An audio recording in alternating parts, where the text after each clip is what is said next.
시간 하나님께서 우리 주신 말씀 함께 봅니다. 누가복음 6장 6절에서 11절 말씀입니다. 신약성경 98면입니다.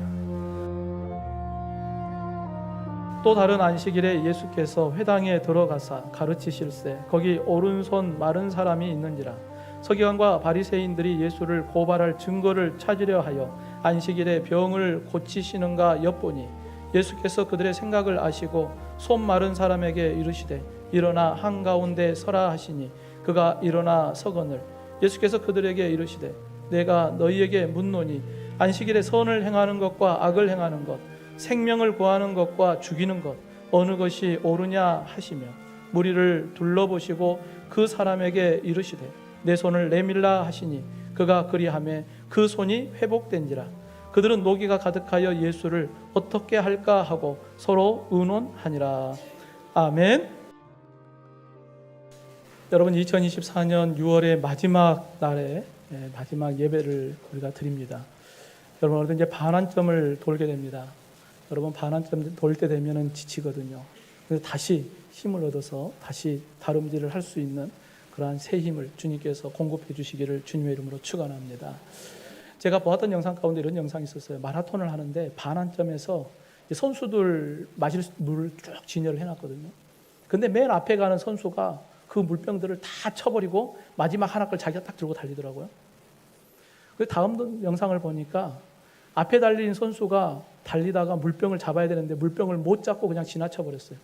그러니까 뒤에 달려가던 선수가 물병을 쥐어서 자기가 마시고 그 뒤 앞에 갔던 선수를 따라가서 그 물병을 이렇게 전달해 주더라고요. 첫 번째 장면과 두 번째 장면을 한번 이렇게 생각을 한번 해보십시오. 어떤 모습이 정말 하나님이 기뻐하는 모습일까? 우리가 어떤 모습으로 살아가야 할까 하는 생각을 해봅니다. 여러분, 우리가 2024년 6월 반환점을 돕니다.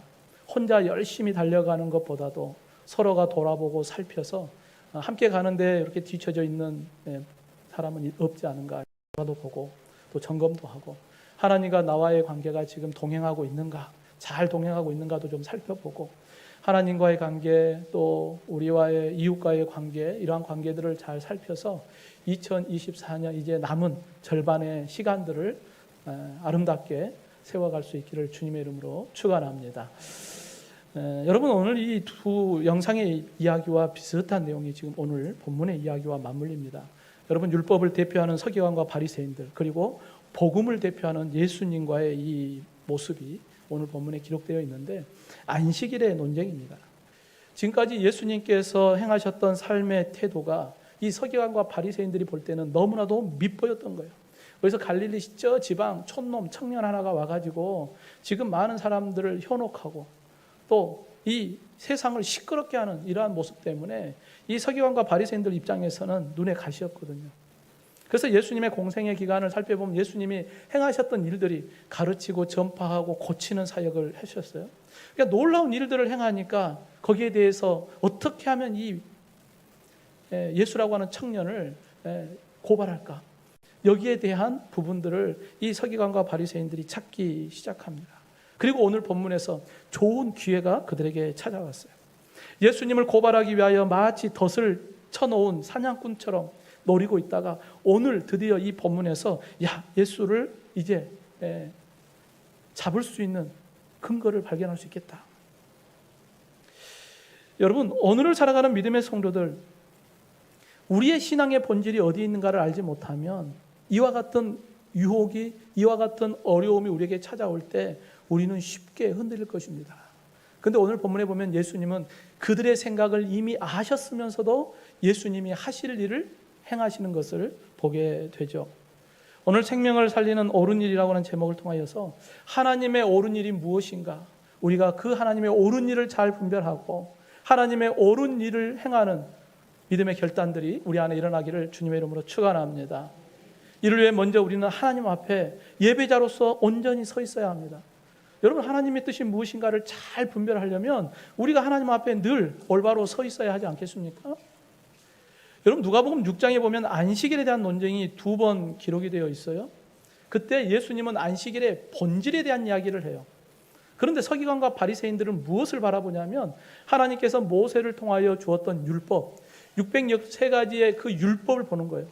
그리고 이 율법을 어떻게 하면 잘 지킬까 해서 이 율법의 울타리와 같은 역할을 하는 장로의 유전들을 어떻게 지킬 것이냐, 여기에 관심이 있는 거예요.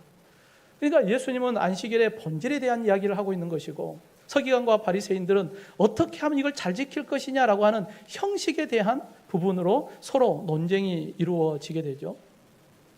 오늘 본문에서도 예수님께서 회당에 들어가셔서 하나님의 말씀을 가르칩니다. 오늘 본문 6절에 보면 또 다른 안식일에 예수께서 회당에 들어가사 가르치실세 거기 오른손 마른 사람이 있었다라고 기록합니다. 예수님의 사역은 항상 가르치는 사역, 전파하는 사역, 고치는 사역이거든요. 그러니까 회당에 들어가서 예수님은 또 가르치는 사역을 하십니다. 그런데 예수님의 가르침은 다른 사람들과 달랐어요.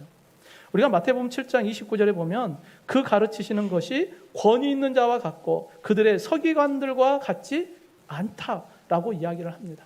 그러니까 많은 사람들이 예수님의 가르침을 들으면 너무 말씀이 깊어요. 야, 정말 하나님의 뜻이 저것이구나. 근데 서기관들이 이야기하는 것과 비교해 보면 서기관들의 가르치면 거기에 못 따라오는 거예요. 그러니까 서기관과 바리새인들이 이러한 예수의 활동들을 보면 마음속에 미운 마음이 있었겠죠. 자존심 상하지 않겠습니까? 어쩌면 최고의 학문을 배우고 최고의 율법의 전문가인 그들보다도 저 갈릴리 시골 촌에서 온 청년이 하는 이야기가 더 가르침이 뛰어나다라고 평가를 하니까 서기관과 바리새인들 입장에서는 참 분노가 일어날 수밖에 없겠죠. 그럼 어떻게 하면 저 청년을 덧을나서 어떻게 하면 고발할 거리를 만들 것인가, 여기에 관심이 있었어요. 그리고 마침 기회가 찾아옵니다. 오늘 본문 7절에 서기관과 바리새인들이 예수를 고발할 증거를 찾으려 하여 안식일에 병을 고치시는가 엿보았다라고 기록하죠. 여러분, 회당에 모인 사람들에게 예수님이 가르치셔요. 그 가르침을 받은 사람들의 그 가르침 속에 빠져듭니다.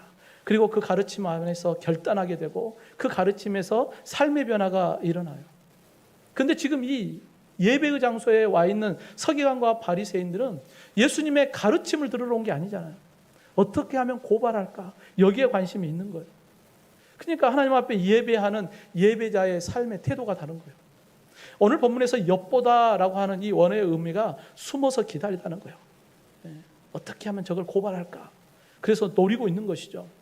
문법으로 보면 미완료예요. 그러니까 오늘만 숨어서 엿보는 게 아니라 과거부터 지금 계속 고발할 거리를 찾으려고 계속해서 숨어서 엿보고 있는데 마침 오늘 고발할 거리를 지금 잡을 수 있겠다, 이렇게 생각을 하는 거예요. 여러분 한번 생각해 보십시오. 누군가가 나를 고발하려고 매일 숨어서 나를 따라다닌다고 생각해 보시죠. 피가 마른 일 아니겠습니까? 서기관과 바리새인들이 이제 예수님을 고발할 좋은 기회가 생겼는데 바로 회당에 오른손 마른 사람이 있었거든요.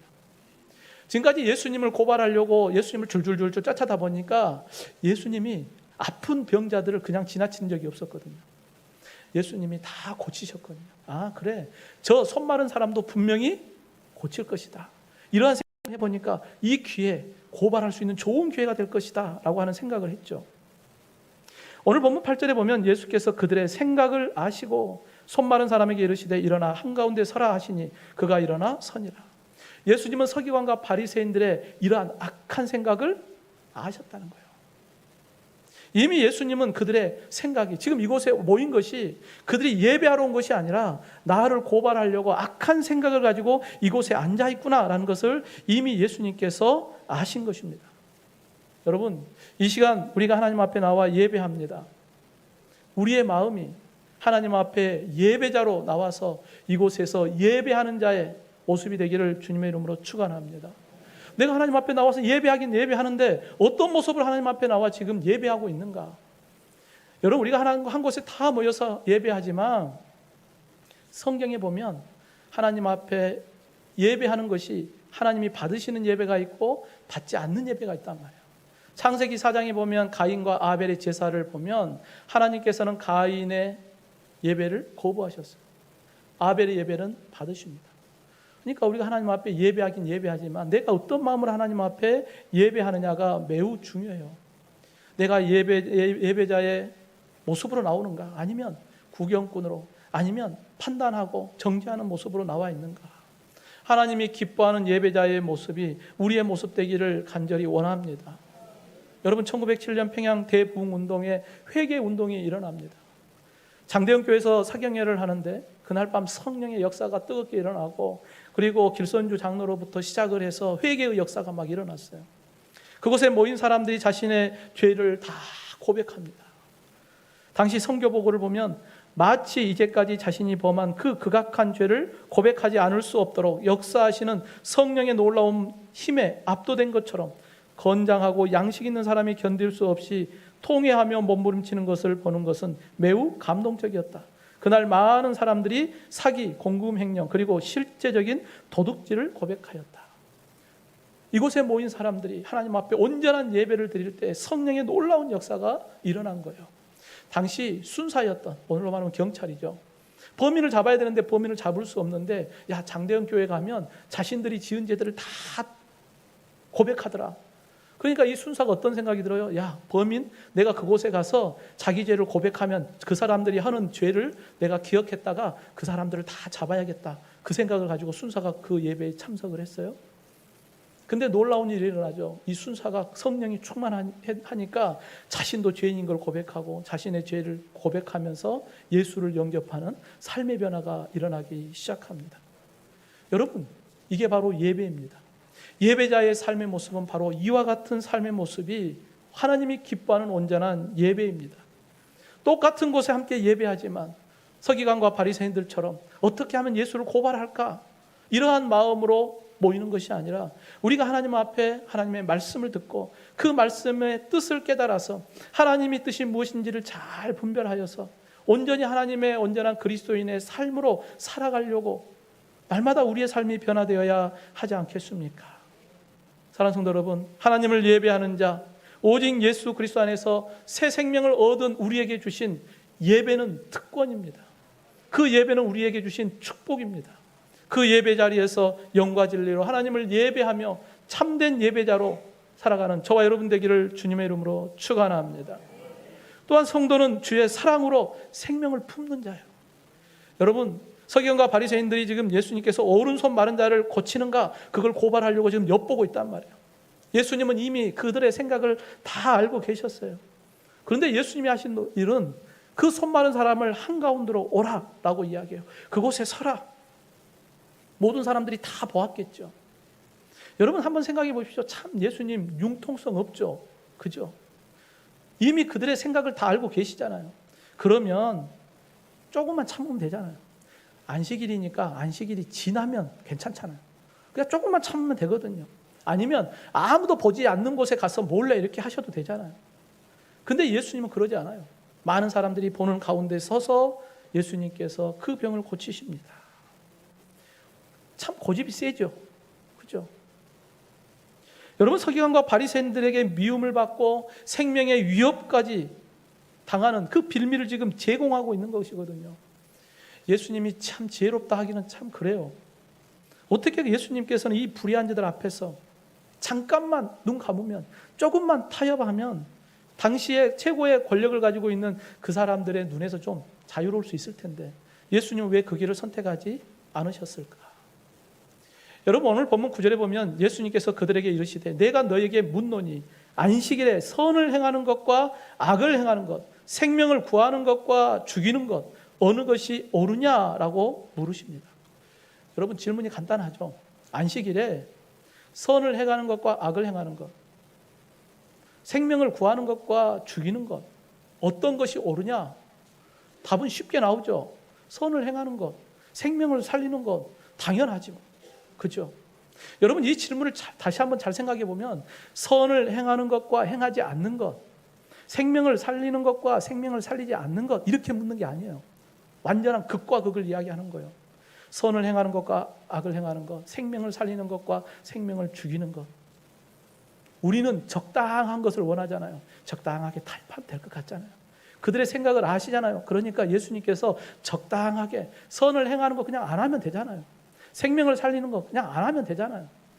그리고 다음에 하면 되죠. 그런데 예수님은 그렇게 이야기하지 않아요. 선을 행하는 것과 그걸 하지 않으면 악을 행하는 거야. 생명을 살리는 것 안 하면 생명을 죽이는 거야 라고 하는 것을 말씀하고 있습니다. 그러니까 서기관과 바리새인들은 아무도 대답을 하지 못해요. 예수님이 하신 일이 옳다고 이야기할 수 없으니까, 그렇다고 해서 악을 행하고 생명을 죽이는 일이 옳다고 이야기할 수는 없기 때문에 그들은 어떤 말도 할 수가 없었던 거예요. 여러분, 당시 율법은 안식일을 거룩히 지키라라고 하나님께서 모세에게 말씀하셨거든요. 그런데 율법을 어떻게 지키는 것이 거룩히 지키는가에 대한 부분은 구체적으로 이야기하지 않았어요. 그래서 오늘 본문의 같은 내용인 마태복음 12장에서 예수님께서 이렇게 물어봅니다. 마태복음 12장 11절 12절에 보면 예수께서 이르시되 너희 중에 어떤 사람이 양 한 마리가 있어 안식일에 구덩이에 빠졌으면 끌어내지 않겠느냐? 사람이 양보다 얼마나 더 귀하냐? 그러므로 안식일에 선을 행하는 것이 옳으니라 라고 말씀합니다. 그러니까 안식일에 어떤 것이 옳으냐? 근데 안식일에 대해서 구체적으로 하나님이 이렇다 저렇다 이야기하지 않으니까 당시 이제 서기관이라든지 장로라든지 이런 분들을 통해서 장로의 유전으로 그 부분들을 해석을 해요. 그래서 안식일에는 이렇게 하면 안 되고 이렇게 하는 건 괜찮다라고 하는 범위를 이야기합니다. 그렇다고 한다면 예수님께서 말씀하신 것처럼 안식일에 구덩이에 양이 빠졌다면 어떻게 할 것이냐, 어떤 것까지 안식일에 허용되는 범위냐라는 것을 그들이 결정을 합니다. 그때 쿰난 공동체에서는 안식일에 웅덩이에 동물이 빠지면 그걸 건져내면 노동이기 때문에 안식일을 범하는 거예요. 그러니까 어떻게 해요? 그냥 널판지를 구덩이에다가 밀어 넣으면 동물이 그냥 그거 밟고 올라오면 사는 것이고 아니면 죽는 거다. 그렇게 결정을 했어요. 또한 바리새인들은 좀 더 적극적인 이야기를 합니다. 안식일인데 그 웅덩이에 빠진 짐승이 굶어 죽으면 안 되니까 그 웅덩이에 빠진 짐승이 죽지 않을 정도의 음식만 줘야 한다. 근데 혹시 웅덩이에 빠진 그 양이 죽게 생겼으면 건져내야지. 여기까지는 괜찮아 라고 하는 이야기를 한 거예요. 이게 바리새인들의 이야기입니다. 그러면 예수님께서 묻는 거예요. 야, 양이 웅덩이에 빠져서 죽게 되면 그래도 건져내는 것까지는 괜찮다고 하지 않았냐? 그러면 사람이 더 중요하냐? 양이 더 중요하냐라고 하는 질문을 합니다. 여러분, 이 율법이라고 하는 것, 바리새인들은 스스로가 율법을 지키는 것이 어떤 것인가에 대한 이야기를 많이 나눴어요. 그리고 자신들이 결정을 합니다. 그런데 무엇을 놓친 거예요? 율법의 정신을 놓치는 거예요. 여러분, 율법의 정신이 무엇입니까? 한번 따라해 봅시다. 하나님 사랑, 이웃 사랑. 여러분, 613가지를 압축하면 10계명이거든요. 1에서 4계명 하나님 사랑, 5에서 10계명 이웃 사랑, 사람에 관련된 부분이에요. 결국은 예수님께서 하시는 말씀이 뭐예요? 하나님을 사랑하고 이웃을 사랑하라. 이게 바로 율법의 정신입니다. 그런데 서기관과 바리새인들은 이 율법의 정신은 어디 가버리고 형식에 묶여 있는 거예요. 야, 안식일을 거룩히 지켜야지, 일하면 안 되지. 여러분, 하나님께서 원하는 것은 어떤 것일까요? 선한 일을 하라는 거예요. 생명을 살리는 일을 하라는 거예요. 이것이 하나님이 기뻐하는 일임을 우리에게 말씀하고 있습니다. 여러분, 하나님께서는 선한 일을 위하여, 생명을 살리는 일을 위하여 누구보다도 적극적으로 나섰던 분이 바로 하나님이십니다. 여러분, 우리가 하나님을 어떻게 이러한 선한 일, 생명을 살리는 일에 적극적으로 나섰는가 우리가 어떻게 알 수 있어요? 예수 그리스도를 우리에게 보내주셨잖아요. 우리를 구원하기 위하여 하나님께서 적극적으로 독생자 예수님을 우리에게 보내주시지 않았습니까? 그리고 그 예수님이 하신 일은 인자가 온 것은 잃어버린 자를 찾아 구원하기 위함이다. 허물과제로 죽었던 자들을 구원하기 위하여 예수님이 오셨고, 예수님께서 자신의 생명을 내어주시기까지 적극적으로 저와 여러분을 구원해 주셨음을 여러분 믿으시기를 주님의 이름으로 축원합니다. 하지만 지금 서기관과 바리새인들은 어때요? 누구보다도 율법을 잘 안다고 하면서도 그들은 선한 일, 생명을 살리는 일, 이 일을 하는 게 아니라 어떻게 하면 예수를 죽일까? 악한 일, 죽이는 일에 그들의 마음이 있는 것을 우리가 보게 됩니다. 사랑하는 성도 여러분, 예수님은 선한 일, 생명에 살리는 일, 이 옳은 일을 우리에게 보여주셨습니다. 우리가 가야 할 길이 어떤 길이겠습니까? 생명을 품는 것이 우리가 가져야 할 마음 아니겠습니까? 어떻게 하면 저 사람을 죽일까? 어떻게 하면 악하게 할까? 이게 아니라 언제나 선한 마음, 언제나 생명을 살리는 마음, 그 마음을 품고 우리도 주님을 닮아가는 저와 여러분이 되기를 주님의 이름으로 축원합니다. 마지막으로 우리 믿음의 성도들은 하나님의 옳은 일을 행하는 거예요. 여러분, 지금 예수님이 서기관과 바리새인들의 이 악한 생각을 아셨어요. 그러면서도 이 오른손 마른 병자를 만나 주셨어요. 여러분, 이 누가복음의 저자는 누가거든요. 이 누가의 직업이 뭐예요? 의사거든요. 그러니까 누가는 환자들에 대한 부분을 누구보다도 정확하게 기록을 합니다. 오늘 본문과 같은 내용이 마태복음과 마가복음에 같이 기록이 되어 있거든요. 근데 마태복음과 마가복음에는 한편 손 마른 자라고만 기록하고 있어요. 그러니까 어느 손이 말랐는지는 알 수가 없어요. 근데 누가는 의사니까 정확하게 진단하고 정확하게 표기를 하는 거예요. 오른손 마른 자라고 성경에서 명확하게 기록합니다. 여러분, 이 오른손은 어떤 의미예요? 오른쪽. 이건 빛이고 영광을 의미합니다. 그런데 빛과 영광이 무너진 거예요. 거룩하지 못해요. 부정하다는 것입니다. 그에게는 이젠 더 이상 영광이 없어졌다는 거예요. 또 이 오른손은 사람들에게는 능력이에요. 성공입니다. 근데 오른손이 말랐기 때문에 그는 아무 일도 할 수가 없는 거예요. 오른손으로 일을 해야 성공할 수 있고 오른손으로 일해야 그것이 능력 아니겠습니까? 그런데 오른손이 문제가 생긴 거예요. 이 사람은 능력도 없어요. 성공의 길을 걸을 수도 없는 사람입니다. 그의 삶은 실패자고 무능력한 사람이에요. 영광의 길을 갖지 못하는 부정한 자의 모습이 바로 이 오른편 손 마른 자의 모습입니다. 근데 그가 예수님을 만난 거예요. 어디서요? 예배의 자리에서. 그곳에서 예수님을 만나고 예수님께서 그 마른 손을 회복시켜 주었습니다. 예수님을 만나기 전에는 부정한 자였고 무능한 자였지만 예수님을 만나고 그의 삶이 바뀌었어요. 빛과 영광의 사람으로, 능력의 사람으로. 그래서 오늘 이 손 마른 사람을 어떻게 했다고 기록해요? 회복시키셨다예요. 원래 우리는 허물과 죄로 죽었던 자 아닙니까? 그런데 하나님께서 우리를 창조하실 때는 허물과 죄로 죽은 자가 아니었어요. 하나님의 형상을 닮은 자로 우리를 창조하지 않으셨습니까? 그랬던 우리가 예수님을 만남으로 우리의 삶이 다시 회복되어서 하나님의 거룩한 자녀가 되었음을 여러분 믿으시길 주님의 이름으로 축원합니다. 그러기에 우리가 하나님의 은혜를 받고 하나님의 거룩한 자녀가 되었기에 이제 우리가 가야 할 길이 어떤 길이겠습니까? 여러분, 예수님께서 선을 행하고 생명을 살리는 이 일이 어떤 일이다? 옳은 일이다 라고 말씀하고 있습니다. 여러분, 옳은 일이 어떤 일일까요? 한번 따라해 봅시다. 하나님의 뜻이 옳은 일입니다. 아멘입니까? 여러분, 사람이 생각할 때 이게 옳은 일이지 그게 기준이 아니라는 거예요. 하나님의 뜻이 기준인 거예요. 하나님의 생각이 기준인 것입니다. 세상 사람들이 가는 것이 그게 기준이 아니라 하나님의 뜻이 무엇인가 그걸 잘 알아야 됩니다.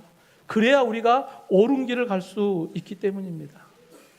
여러분, 오늘 본문에 보면 예수님께서 함께 하실 때 그 반응이 두 가지로 항상 나타나요. 빛이 비추면 어둠이 드러나겠죠. 어둠이 드러나면 그 어둠 가운데 자신의 죄가 드러나요. 죄가 드러날 때 자신의 죄를 깨닫고 회개하고 돌아오는 사람이 있어요. 근데 다른 한 사람은 죄가 드러나니까 자신의 죄를 더 깊이 숨어버려요. 지금 서기관과 바리새인들의 모습은 더 깊이 숨어버려요. 오히려 예수님을 어떻게 하면 죽일까 여기에 관심을 가져요. 손 마른 사람은 예수님 앞으로 나왔죠. 여러분, 한번 생각해 보십시오. 내가 지금 오른손이 말랐어. 평상시에 어떻게 다니겠습니까? 이 손을 드러내놓고 다니겠습니까? 아무도 보지 못하도록 숨겨 다니고 있지 않았겠어요? 이 회당에 하나님 앞에 나왔을 때도 숨기고 왔을 거예요. 근데 예수님께서 그걸 보시고 내 손을 내밀라. 그것도 어디서요? 많은 사람들이 보는 한가운데 서서 손을 내밀라라고 말씀합니다. 여러분, 쉽지 않습니다. 그런데 손 마른 사람이 예수님의 그 말씀을 듣고 믿음으로 손을 내밀었을 때 어떻게 돼요? 회복되었더라. 여러분, 하나님의 선한 뜻이 무엇인가를 잘 분별하고 그 말씀에 순종할 때 성령의 역사, 치유의 역사, 회복의 역사가 일어나는 것을 여러분 믿으시길 주님의 이름으로 축원합니다. 오늘 본문 11절에 보면 그들은 노기가 가득하여 예수를 어떻게 할까 하고 서로 의논하니라. 하나님의 옳은 뜻을 쫓아가지 않는 서기관과 바리새인들은 그들의 얼굴에 분노가 가득했다는 거예요. 어떻게 하면 저 예수를 죽일까? 그들의 마음이 악한 마음으로 가득했다고 말씀하고 있습니다. 성도 여러분, 오늘도 우리가 예수 그리스도 안에서 하나님의 거룩한 자녀가 되었습니다. 하나님의 뜻을 우리가 잘 분별하여서 하나님의 옳은 길이 무엇인가 우리가 분별하여서 우리가 그 길을 가야 하지 않겠습니까? 먼저는 하나님의 뜻이 무엇인가를 잘 분별하고, 그리고 그 뜻을 쫓아 순종할 수 있도록 언제나 성령 안에서 늘 깨어 있어 하나님이 우리에게 능력 주시는 자 안에서 하나님의 옳은 길을 행할 수 있는 저와 여러분이 되기를 간절히 원합니다. 야고보서 4장 17절에 그러므로 사람이 선을 행할 줄 알고도 행하지 아니하면 죄니라. 하나님의 선한 뜻을 알면서도 하지 않으면 그건 죄야. 하나님의 선한 뜻을 안다면 우리가 가야 할 길은 옳은 길임을 우리에게 말씀하고 있습니다. 사랑하는 성도 여러분, 선한 일, 생명을 살리는 일, 하나님께서 예수 그리스도를 통하여서 우리에게 보여주셨습니다. 예수님은 그 길이 옳은 길이었기에 자신의 생명까지 내어주셨습니다. 이제 우리가 가야 할 그 길, 예수 그리스도의 생명을 가진 우리가 가야 할 길, 바로 하나님의 뜻을 쫓아 선한 길, 생명을 살리는 길, 옳은 길을 가는 저와 여러분이 되기를 주님의 이름으로 축원합니다.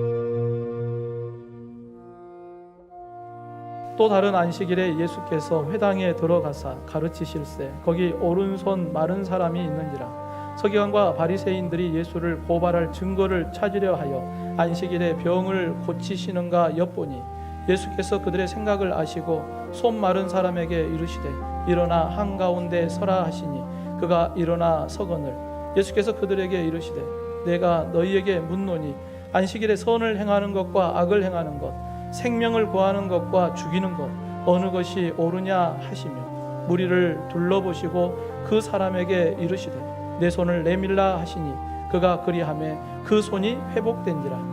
그들은 노기가 가득하여 예수를 어떻게 할까 하고 서로 의논하니라.